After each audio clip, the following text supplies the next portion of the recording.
James K. Polk and his Democratic Party, having been elected on a platform of aggressive expansionism known as Manifest Destiny, moved swiftly in 1846 to enact their agenda.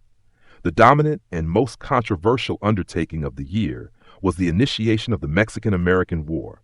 Despite having been instructed to avoid war, Polk sent U.S. troops under General Zachary Taylor into the disputed territory between the Nueces and Rio Grande rivers, land that Mexico still claimed as its own.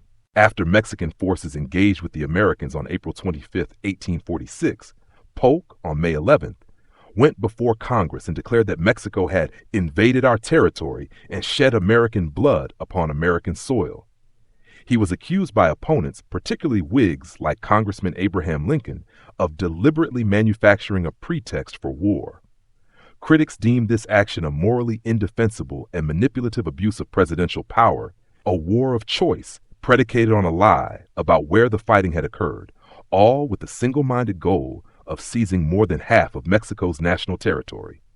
This was viewed as an inherently racist and prejudicial act of conquest, driven by the ideology of Manifest Destiny, which held that Anglo-Saxon American culture was superior and destined to rule the continent, justifying the violent dispossession of a non-white Catholic nation.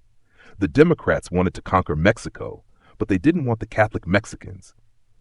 They abhorred the idea of non-white Catholic representatives ever being in Congress. Furthermore, the war was widely seen by Northern abolitionists and Whigs as a cynical plot by the Southern-dominated Democratic Party and the slave power to secure new territories that could be carved into slave states.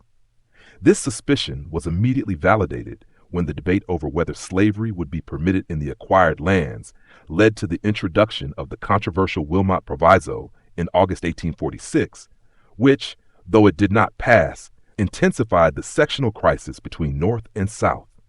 The acquisition of territory through this aggressive and what many considered an unjust war was deemed a direct service to the institution of slavery.